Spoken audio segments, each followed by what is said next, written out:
Hey everybody, I've been gone for a couple of weeks from YouTube and I'm sorry for that. I don't know, I didn't really have much to say and I had a whole bunch going on in my real life.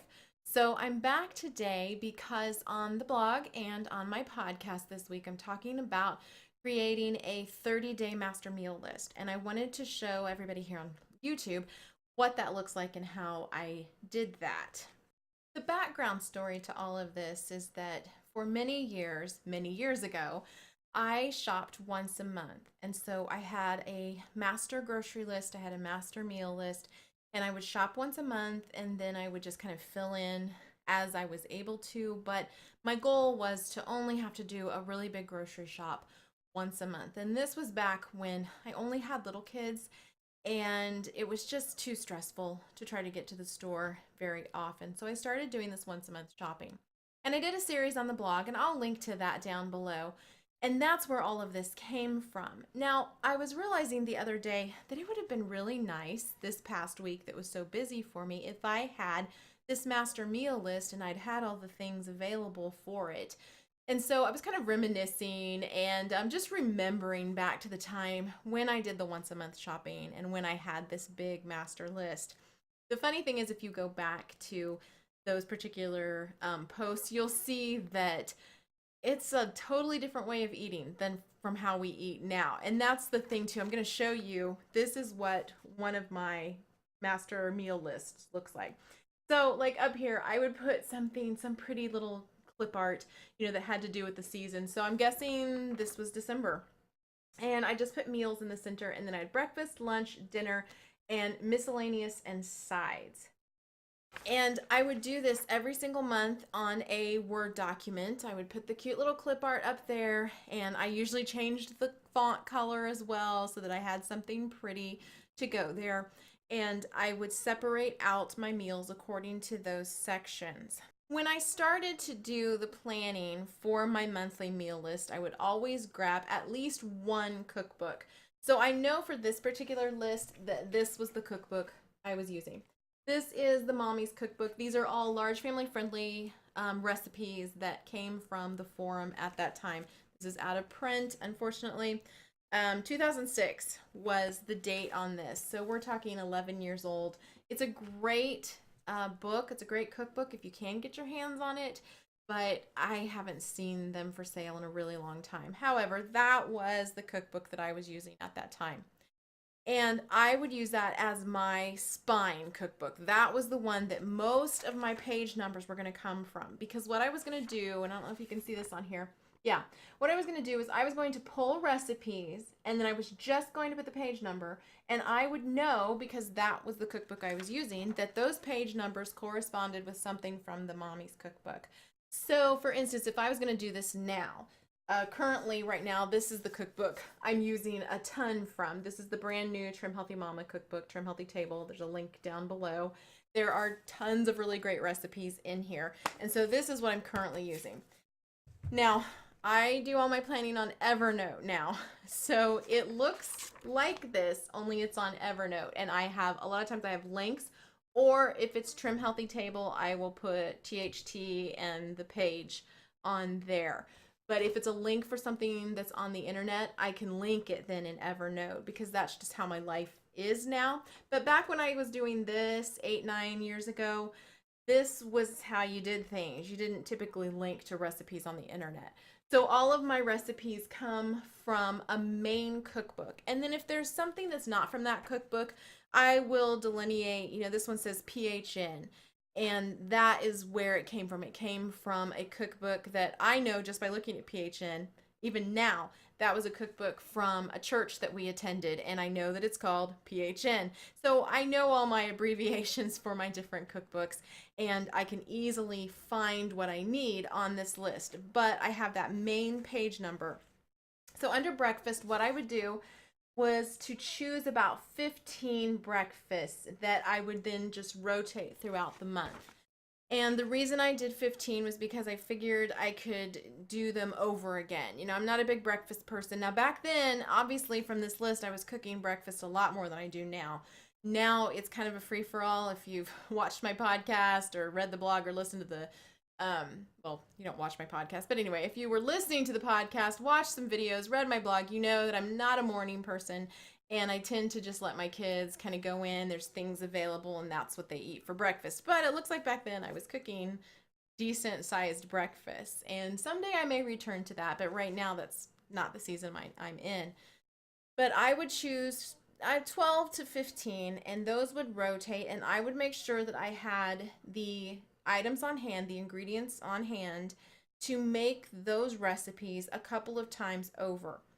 Now, I wouldn't have these assigned to a day, and as you can see, they're just on there. They're not assigned to, Monday the 15th, I'm going to cook this. That was not how that was because my life wasn't like that. It's still not really like that, but it's closer to being like that. So I do plan more by the day now. This was so I could grab it off the list and say, okay, I feel like I can handle this today. Because, like I said, this was when I had a lot of little kids. So maybe I couldn't do cowboy coffee cake because it was a little too involved, but I could definitely do, hash browns and eggs. I could handle that day.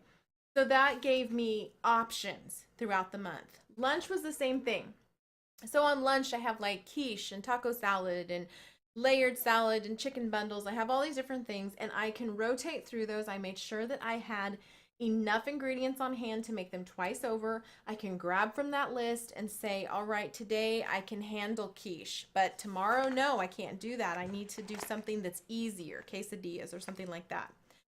Dinner, usually, now I'm looking at this list and I can tell you this list must have been later on down the road because when I originally started doing this, dinner always had about 30 on the list, 30 different meals. I did not go over those again. I didn't repeat them. But here there's only 12. So I'm guessing that I started repeating them at some point. I'm just not remembering this right now, but I do remember when I used to have a lot more on the dinner list. And then the one that I really want to point out is the miscellaneous and sides down here at the bottom. I still do this on Evernote. I still have a little section clear down at the bottom of my planning that is for these kinds of things. Now the sides, that's self-explanatory. That's things like green beans. I put down here canned and frozen veggies. And I know that I have a certain number of those things that I can pull and add to any of these meals. It also has things like a strawberry pretzel salad, corn casserole, baked potatoes. Those are like sides. But then it also has some desserts I wanted to try or some beverages I wanted to try. Like the first one on the list is a frozen strawberry lemonade, page 428. Now, I am one of those people, I love to get on Pinterest and I love to go through cookbooks and find new recipes. And Trim Healthy Mama is one of those. They have like beverage recipes in them. And if I don't write down that I want to try that particular beverage, I'm going to forget. I'll buy the ingredients and then I'll forget. And I'll wonder why I have these ingredients. And if I don't have that page number, I'm not going to do it. I just totally let it slip out of my head. But if it's on paper or if it's on my Evernote, then I'm more likely to do it because the page number is there and the fact that this was something I wanted to try is right there in black and white for me. There's also, like on this, there's 2 chocolate chip pies. There's brownies with mint. Those are some things that we could either have for dessert or we could take to potluck or we could take to somebody's house. I wanted to make sure that I had those things on hand as well. It's also a spot where I would put anything that was like celebratory food. We do a lot of partying in our family and we like to have a lot of celebration type food.